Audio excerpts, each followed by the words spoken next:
Want to make your TikTok account private? This video is for you. A private account keeps your videos safe from strangers, allowing only people you approve to follow you and see your posts. It also helps you avoid spam, unwanted messages, and random followers.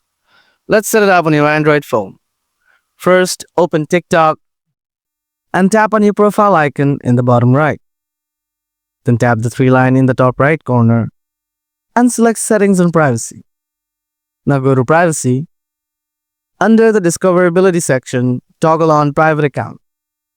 From now on, your account will become private. Once this setting gets active, only approved followers can see your content, and new follow requests must be approved by you. So that's all there is to it. Now you know exactly how to make your TikTok account private on your own. I really hope you found this video helpful, and if you did, don't forget to hit that like button to show your support. Thanks a ton for watching, and I'll catch you in the next one.